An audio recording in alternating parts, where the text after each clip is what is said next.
histoire. Et Œil Rouge n'est qu'un personnage. Merci YouTube. Nous pouvons commencer notre histoire. Je mets des parenthèses à YouTube parce que YouTube n'aime pas trop ce genre de vidéos.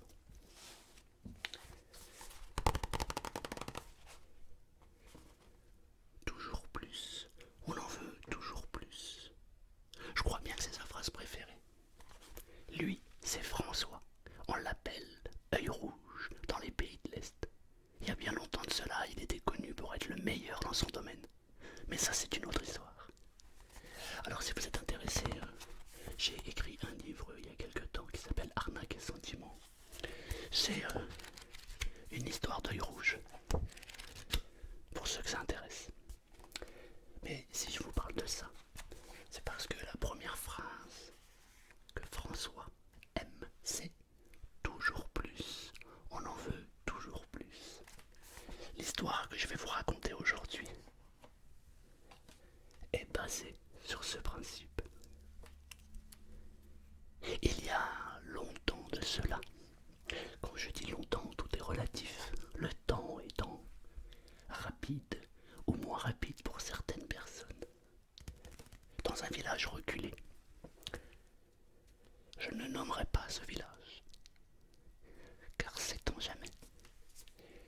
Ce village se situe à peu près une quarantaine de kilomètres d'une grande ville. C'est un village en cul-de-sac, c'est-à-dire qu'il n'y a qu'une route qui mène à ce village. Dans ce village, il y a environ 400-450 personnes qui y habitent. C'est un petit village. Chacun vaque à ses occupations. Il ne se passe pas grand-chose. Tout le monde est au courant de tout. Dans ce village, on retrouve, en vrai, tout ce que l'on peut retrouver dans n'importe quel village. Il y a des gens sympathiques, des gens qui ont un cœur formidable. Il y a des gens qui sont plutôt égoïstes et qui pensent à eux qu'à eux. En fait, c'est représentatif de n'importe quel village. Dans ce village, il y a une famille qui vit là et qui sont plutôt aisés. Le patriarche de cette famille a fait fortune il y a bien longtemps de cela. Il paraît que il a fait des choses. Enfin, on va pas rentrer dans les détails. Mais il a voulu se retirer dans ce village pour donner une bonne éducation à ses enfants et pour se retirer de la ville, car lui sait que dans la ville, oh là là, il se passe beaucoup de choses et il vaut mieux éviter toutes les choses que l'on peut rencontrer. C'est un peu pour protéger ses enfants qu'il est là. Mais c'est vrai que le business lui manque un peu. Alors bien sûr, il se connecte à Internet de temps en temps et il essaie de trouver des nouvelles opportunités. Non pas pour faire de l'argent parce qu'il va bien, mais plutôt pour s'occuper, pour se prouver qu'il est vivant. Un jour, un homme et une très jolie femme arrivèrent au village dans une jolie voiture, un coupé sport. Tout le monde au village était étonné. Que venaient faire ces deux personnes extrêmement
nous sommes venus pour ça.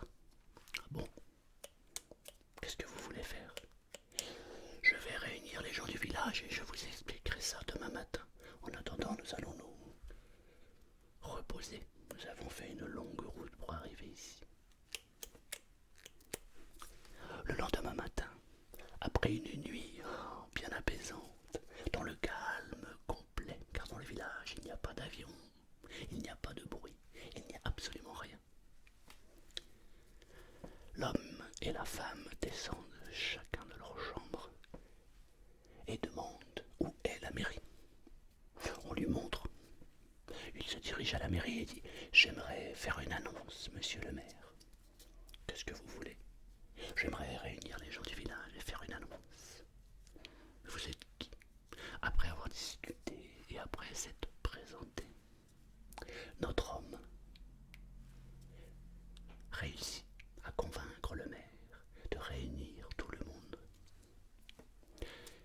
Il n'est pas loin de 14 heures. Dans le village, tout le monde se demande qu'est-ce qu'ils veulent ces deux-là. Et puis la place est pleine.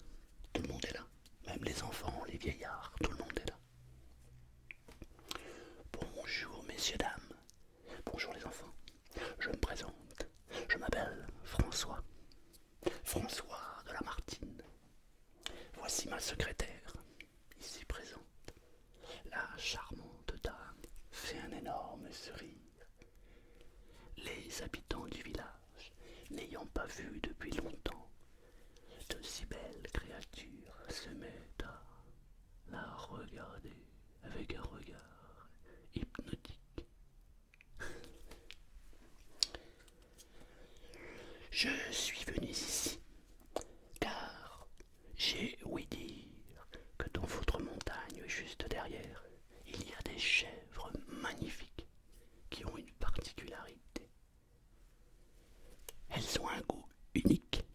Alors tout le monde commence à parler. Oui, oui, c'est vrai, effectivement, ici nous avons les meilleures chèvres du marché, blablabla, et blablabla. Voilà. Ce sont donc des chèvres sauvages. Et il sort un papier de sa poche à l'effigie du ministère de l'Agriculture avec plein de tampons. Ici j'ai une autorisation spéciale du gouvernement qui m'autorise à acheter les chèvres. Alors, je m'adresse à vous, car je sais qu'il n'y a rien d'organisé. Mais je m'adresse à chacun d'entre vous pour que vous puissiez me vendre les chèvres dès que vous en avez une. Alors ça commence à parler, ah bon, pourquoi faire, qu'est-ce qu'il veut, voilà, voilà. Je vous donne 300 € par chèvre. 300 € la chèvre. Vous êtes sûr, monsieur? Oui, en cash. Et vous aurez droit à un reçu. Je ne sais pas combien vous êtes capable d'en récupérer, mais je vais faire venir un camion spécial pour récupérer les chèvres. Attention, je veux que les chèvres soient récupérées en bonne santé. Je ne les veux pas mortes, je les veux vivantes. Ne me ramenez pas une chèvre que vous avez tuée, avec qui vous avez mis une balle. Je ne la prendrai pas. Je ne veux que des chèvres vivantes. Alors tout ça commence à parler. Oh là là, vivantes, ça veut dire qu'il va falloir faire des pièges, les encercler. Alors dans le village, on commence à s'organiser. Eh, tu veux faire équipe avec nous? On est déjà deux, ce sera plus facile pour les attraper, on partage. Peut-être qu'on aura la chance d'en attraper 3, 4, 5. Ah ouais, bonne idée. Et les gens s'organisent. Et puis bah, y a la famille la plus riche du village qui observe et qui regarde. Des chèvres. Mais qu'est-ce qu'il va faire des chèvres, lui? Pourquoi il s'intéresse aux chèvres? La famille est intriguée, notamment le patriarche. Lui, il ne participera pas. Non, il ne participera pas à la chasse aux chèvres. Mais ça l'intéresse de comprendre pourquoi un homme qui vient de la ville, aussi cultivé, avec sa secrétaire,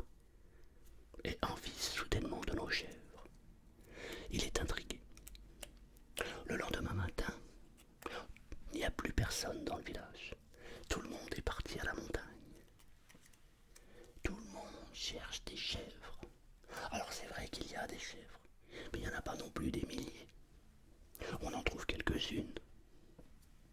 À la fin de la journée, on ramène à cet étrange monsieur que l'on nomme François et sa secrétaire que l'on nomme Martine une trentaine de chèvres. Chacun fait la queue devant François avec ce qu'il a pu chasser. Les chèvres, c'est vrai, sont très belles. Elles ont une particularité, elles sont blanches et ici, elles ont un point noir. C'est d'ailleurs comme ça qu'on les reconnaît. C'est comme si elles avaient un troisième œil ici, sur le front. Ça fait bizarre, non? Pour être précis, il y a 34 chèvres. François prend ses liasses de billets et compte de l'argent et donne les 300 € à chaque personne qui lui a ramené une chèvre. Les gens se sont organisés, ils ont monté des clans et des groupes. Parfois il y a 4 chèvres pour 2 personnes. Les gens ont bien travaillé. Une fois que les chèvres ont été achetées et qu'elles ont été mises dans le camion que François a fait venir, on explique aux gens du village que ce n'était pas l'objectif. Mais chers amis, aujourd'hui nous avons 34 chèvres. Mais j'avais prévu d'en récupérer une centaine. 100 chèvres. Wow, mais comment 100? Déjà aujourd'hui on a réussi à en trouver 34, c'est exceptionnel, lui fait remarquer le maire. Et puis ça commence à parler. 100 chèvres, mais s'il prend toutes nos chèvres, on n'en aura plus. C'est ce qui fait la beauté de notre village quand même. Ça, c'est ce que l'homme d'affaires explique aux villageois. Mais les villageois ne veulent pas l'entendre. Non, non, non, non, non, non.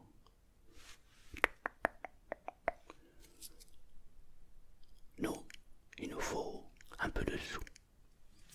Et François, pour motiver tout le monde, annonce qu'à partir de demain, comme il sait qu'il y a moins de chèvres, il est prêt à les payer 500 € par tête de pipe. Oh, 500 € la chèvre. Wow. Le lendemain matin, les villageois ont quitté le village pour se joindre à la montagne. Tout le monde essaie de choper au moins une chèvre. 500 balles, c'est pas tous les jours qu'on est prêt à les avoir. Il commence à y avoir des tensions entre les villageois. Chacun veut récupérer sa chèvre. Il y a des clans, des organisations. Les gens parlent, jasent, se jalousent. Notre homme d'affaires, vous savez, le fameux qui avait fait fortune on ne sait pas comment, lui, il se penche sur notre homme et notre femme. Il se demande qui est prêt à payer 500 € une chèvre. Alors, il va sur internet, il tape le nom de son village et il tape chèvre, chose qu'il n'avait jamais fait. Et il tombe sur un site internet extrêmement bien fait, où on explique que ces chèvres-là sont des chèvres magnifiques. Ce sont des chèvres qui ont une particularité. Elles ont un goût spécifique. Et il paraîtrait qu'elles apportent la joie et la bonne humeur dans le foyer. Il y a sur ce site internet des messages de gens qui ont commandé, acheté ces chèvres. Alors, il lit les messages. Il y a beaucoup de messages étrangers. Il fait copier-coller et traduit les messages. Et ce qu'on raconte sur ces chèvres est, paraît-il, extraordinaire. Alors il est plutôt étonné, surtout dubitatif. Cet homme habitait dans ce village depuis longtemps maintenant. Il n'avait jamais remarqué remarqué les chèvres et surtout il n'a jamais goûté à une de ces chèvres. C'est quand même incroyable.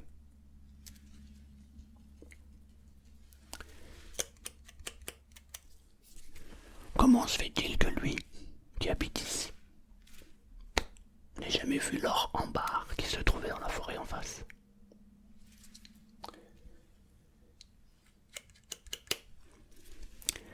Alors, il commence à réfléchir, à se demander qu'est-ce qu'il pourrait faire, comment pourrait-il s'organiser. Une lumière fait jour dans ses yeux. Ding.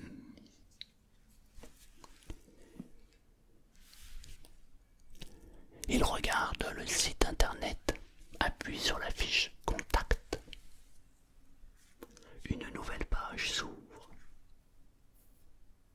Si vous souhaitez plus de renseignements, si vous souhaitez commander, si vous avez un service, si vous voulez avoir un suivi client, contactez-nous par cette fiche. Il rentre ses coordonnées, son numéro de téléphone et dit qu'il habite dans le village en question et qu'il serait possible pour lui de fournir le site. On lui répond une demi-heure après qu'ils ont déjà beaucoup de personnes qui ont essayé de leur vendre ces fameuses chèvres, mais qu'ils ne sont acheteurs que de 7 races exactes qui se trouvent dans cette colline. Ah mais ça tombe bien, j'y habite. Je suis de ce village.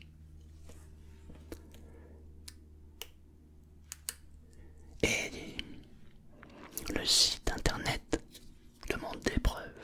Alors il fait des photos du village, des photos de la colline, et il demande aux 2 premiers villageois qui sont arrivés de leur prêter les chèvres. Mais les villageois ne veulent pas. C'est de l'or, ces chèvres. Alors, est-ce que je peux faire une photo? Une photo, oui, si vous voulez. Alors il fait une photo de la chèvre avec les villageois et il l'envoie au site internet. Et là, on lui dit qu'effectivement, ça a l'air d'être les vraies chèvres. Que le site internet est intéressé. Qu'ils ont actuellement un vendeur qui est plutôt virulent, car le vendeur en question vient de leur apporter 34 chèvres. Mais ils ont une commande spéciale, il en faut 100. Et là, dans la tête de notre homme, tout fait tilt. Oh, voilà pourquoi notre fameux François voulait 100 chèvres. Ce n'est pas parce qu'il est orienté, ou plutôt diligenté par le gouvernement et par le ministère de l'Agriculture. C'est parce qu'il veut faire de l'argent sur le dos du villageois avec nos chèvres. Et là, ça fait tilt dans la tête. Il se dit waouh, il y a moyen de se faire des sous. Pendant qu'il faisait ses recherches, François était sur la place et il récupérait de nouvelles chèvres. Et ces chèvres-là, je vous rappelle qu'il les achetait 500 €. Et il achète ces chèvres. On lui en ramène 10 de plus. Un groupe lui ramène 10 chèvres. C'est exceptionnel. 5 000 €. Ils étaient 4. Oh, très belle journée pour ces villageois. Au total, on lui en ramène une vingtaine. Il paye tout le monde. Et il annonce, une fois que tout le monde a ramené sa chèvre, qu'il va falloir qu'il s'absente 2 jours. Il ne peut pas rester. Il a des affaires urgentes à traiter, en ville, à la capitale. Mais Martine va rester là. Et Martine va s'occuper du ramassage et du paiement de chaque chèvre. Je vous annonce que j'ai passé un contrat avec le gouvernement et il me faut 100 chèvres. Donc il nous en manque à peu près 50.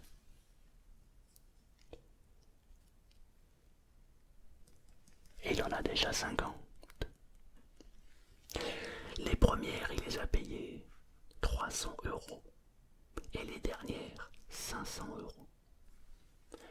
Écoutez-moi bien, je suis prêt à payer 1000 € par tête de pipe.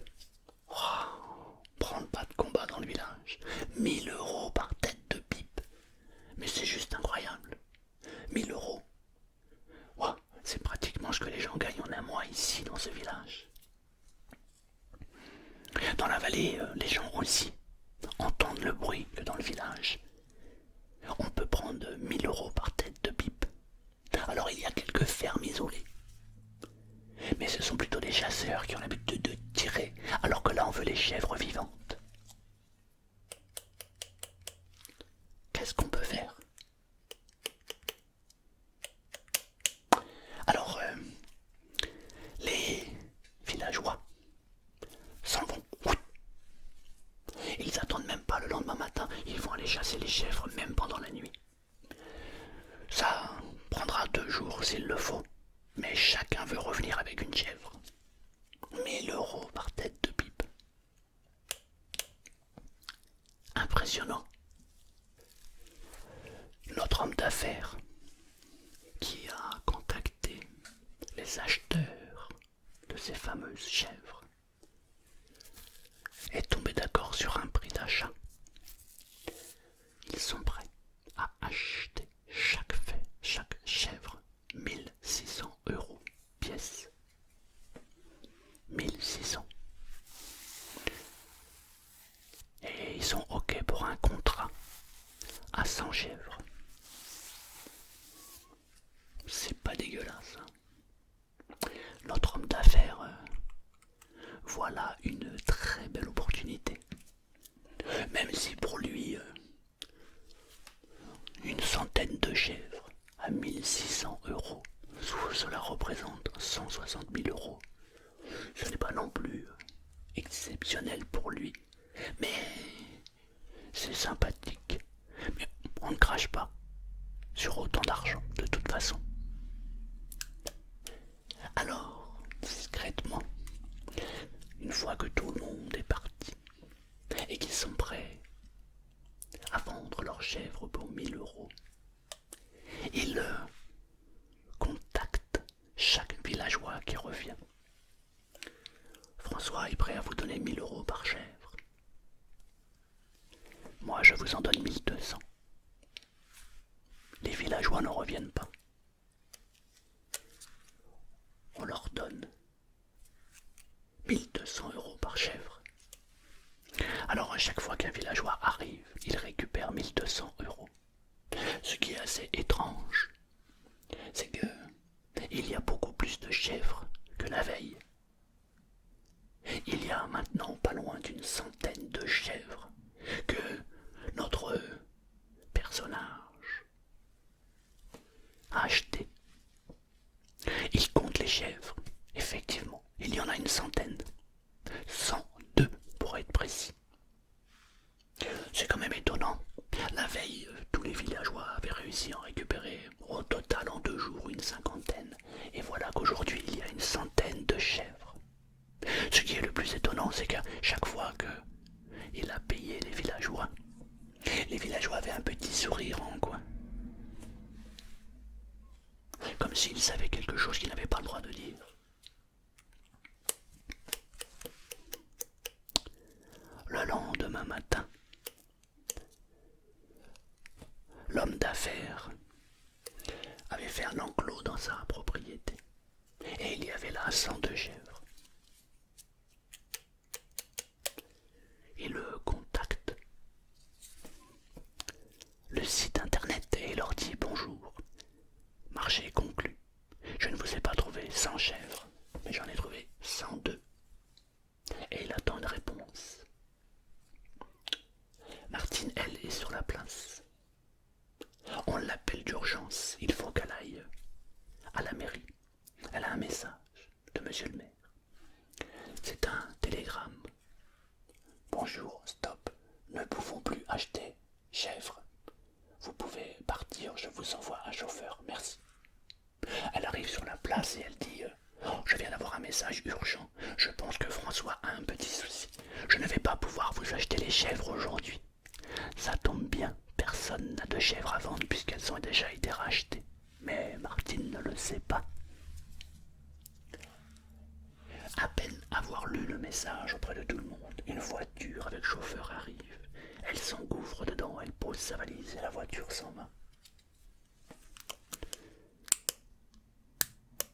Notre personnage, qui a récupéré toutes ses chèvres, reçoit enfin le message du site internet. Bonjour, désolé, mais nous ne sommes plus intéressés. Bon, les bras lui tombent du corps. Comment ça, vous n'êtes plus intéressé? Que se passe-t-il? Et il envoie un message. Eh bien, nous ne sommes plus intéressés, c'est tout. Merci, au revoir. Alors il va recontacter chaque personne, il leur dit finalement la chèvre, j'en veux plus. Ah non, ce qui est vendu est vendu. Alors il réfléchit. Il se demande qu'est-ce qui a bien pu se passer. Dans le village, un bruit court. Les langues commencent à se délier. En fait, le fameux soir où tout le monde a quitté le village pour aller chercher des chèvres, il y avait un homme inconnu au village qui avait des chèvres à vendre. Il était habillé comme un paysan, un peu comme nous. Et lui vendait 600 € la chèvre. Tout le monde s'est mis à acheter des chèvres. Il y a même eu un souci. Si on avait été attentif, on aurait pu croire et comprendre surtout qu'il y avait quelque chose. Car au distributeur du village, il n'y en a qu'un qui est à la poste. Il y avait la queue et tout le monde prenait de l'argent. Ce qui est étrange car le lendemain matin, il n'y avait plus un seul billet au distributeur. Et chacun qui passait devant ce monsieur achetait une chèvre 600 €. Et il y en avait 102 pour être précis. En fait, c'était un complice de François. François avait simplement fait monter les enchères, savait que la cupidité et toujours plus, on en veut toujours plus, allait atteindre son objectif. Le bourgeois, qui s'était enrichi, on ne sait pas comment, s'était retrouvé avec 102 chèvres que plus personne ne voulait. Alors il les libéra et elles retournèrent dans leur montagne. Tout le monde s'était fait avoir dans le village. En vrai, le seul qui s'était fait avoir, c'était le monsieur qui avait fait fortune, car il avait racheté toutes les chèvres, 1200 €. Et tous les villageois avaient acheté leurs chèvres, 600 €. À partir de cet instant, tout le monde regardait l'homme avec un sourire. On n'a jamais su si c'était un sourire bienveillant ou si c'était un sourire moqueur. Le site internet a fermé. L'histoire était close. Mais si notre homme avait été attentif, il aurait pu voir qu'il y avait marqué Œil Rouge Production sur le site. Et lorsqu'il y a marqué Œil Rouge, il faut toujours se méfier. À bientôt. À bientôt.